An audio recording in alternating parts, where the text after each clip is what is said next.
I'm Mary, and today my friends and I are going to upcycle some jumpers that have passed the point of no return into adventure suits for children's nature play.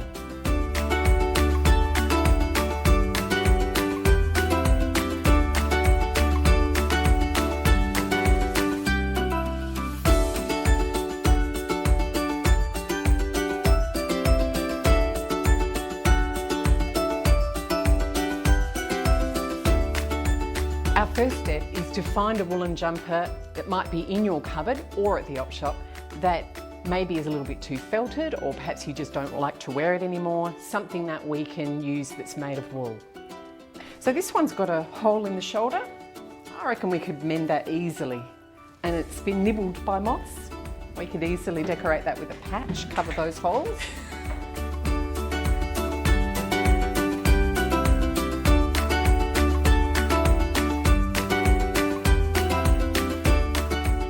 So to begin, you want to think about which of the features of this garment you want to keep, and in particular the neckline is something that you can just use as it is. Nothing you need to do to create a beautiful neckline.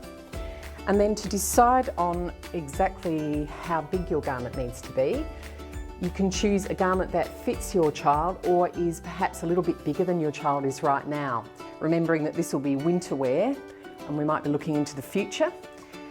If in doubt, make it longer rather than shorter so that it covers properly when children are being active and to give a longer period of wear. And then you can really just trace around that garment.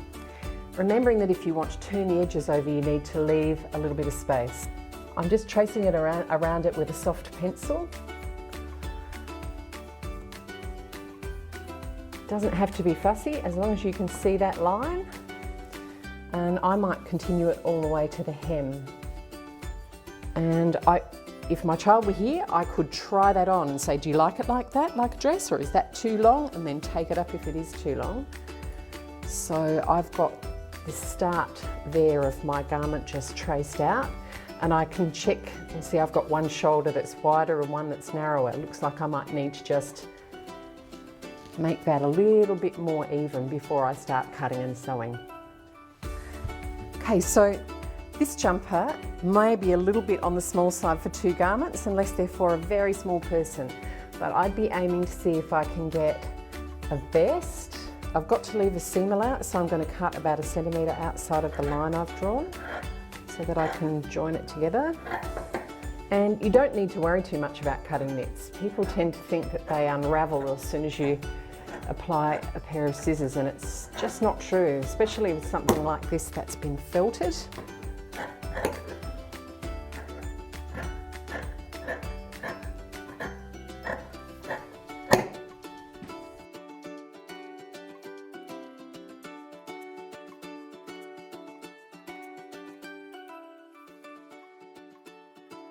So here there's a hole in the seam on the top of the shoulder that looks like it's been there since this jumper left the factory. And I'm just going to fix that before I start constructing.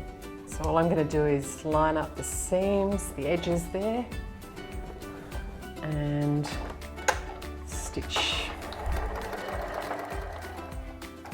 Just check that I've actually succeeded in closing the hole. Easy.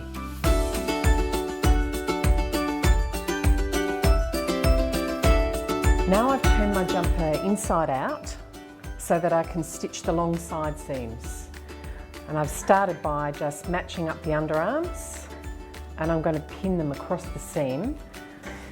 So on each side I'm just going to pin them together.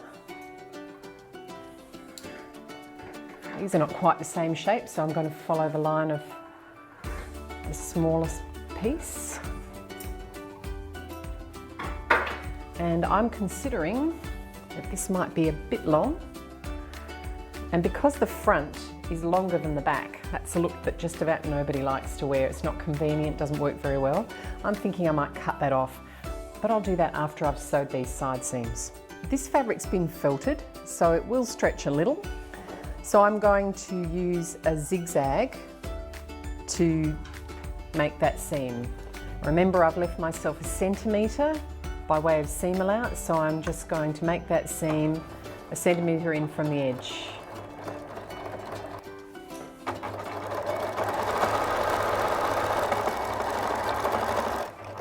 chance that this seam is going to fray is very slight. You can see this jumper's been felted quite well, but if I was concerned about it, I could just make another row of zigzag over the edge. And then the same on the other side. Now I'm just trimming up that uneven edge there and checking that this is turning out the way I want it to. So I'm going to stitch them flat on the inside, and I'm going to do it from the outside so it'll be nice and neat. Now I'm going to decide on where the hem will be, and I think I'd like it a little bit longer than this, but not this much longer, especially because front is longer than back. Not a good look. So I'm just going to cut a nice straight line. And I'm going to finish that edge by zigzagging over it to make sure it won't fray.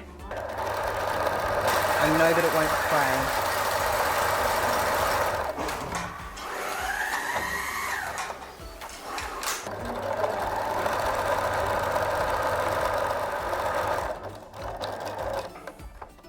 All done and ready for me to turn up the hem. Now I'm going to turn the hem to the inside. Pin it in position so that I can check I've got it the way I want it before I sew. And then we're ready to hem. Now check that out from the right side.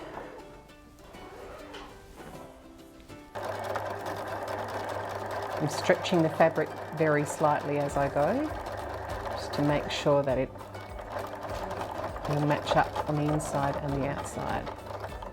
Going slowly over the thick seam at the sides. So when it comes to finishing the armholes, you've got choices. You can put a simple crab stitch in crochet around the edge if your fabric is loose enough to allow you to get a crochet hook into it. You can stitch on bias binding and just cover the cut edge with bias binding, or you can turn it over once and blanket stitch by hand, which is faster than you'd think, especially on a small garment. Today I'm going to show how to finish this by machine, and I'm going to make it match the hem. So I've turned my edge once, I've pinned it into position, and now I'm going to zigzag around that opening, which means that we'll have a nice smooth finished edge and an edge that will stop the inside from fraying. I'm just going to stitch around this armhole once, turning the hem and finishing the edge all in one step.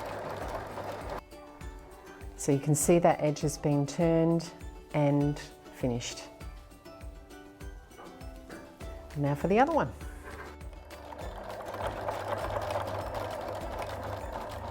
Just backing up a little to finish, and we're done. Jacqui has kindly donated her brother's scout badges, so I've got this tiny little moth hole here. It's not going anywhere, but I'm going to stitch this badge over it. No one will ever know it was there. And bury my thread under the badge in the wool, so there's nothing to escape. Okay, and there it is. How easy was that?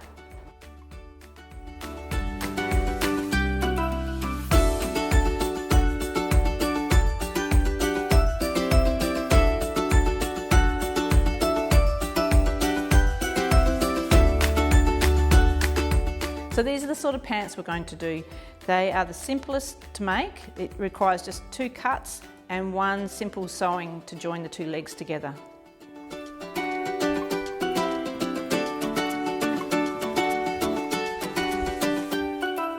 Now the jumpers that we're using are from op shops and from friends who are trying to get rid of their jumpers that have got a few holes in.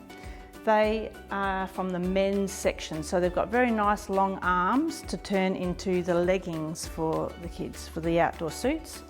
So the main thing you need to look for is 100% wool. Now this used to be a lovely soft yellow, and I boiled it because I wanted to try to felt it as much as possible. and my washing machine doesn't go onto a very high setting, so I put it in the boiling with a few other jumpers.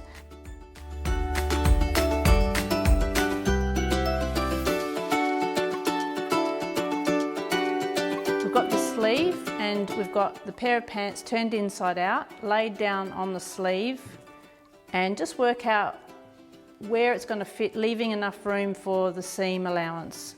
So you might need to just spread the jumper out. Because they're wool, they're very stretchy. We've now incorporated the wristband, which is fabulous because it'll go into the boots, and we know that we're going to cut right up here.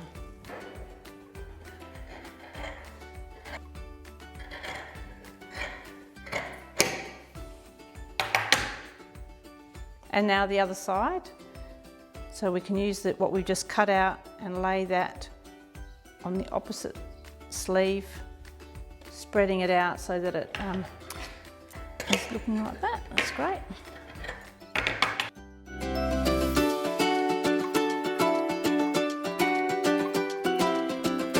So now we're going to turn one of these legs inside out and slip it into the other one, and it makes it very easy to sew the seam.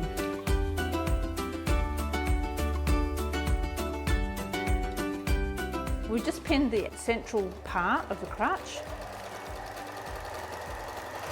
So we've used the small zigzag as well as another technique of pulling the fabric between your hands, and that makes sure that there's enough give in the sewing and it won't break as the kids are moving in it. It makes it stronger and more flexible. And here's the little pair of pants.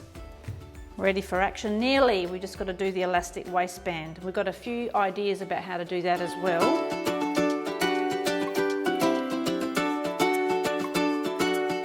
So we're going to look back at the pants that we had that we know fit our child, and lay them on and work out where we need to roll it back, and then work out the elastic that's required and sew a seam.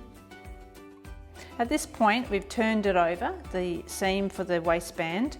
If the pants have felted adequately, you can just leave it like that and just do a zigzag over the top to enclose that. If it looks like it might pull apart, you can just make a seam. Mary's going to zigzag around the waistband casing.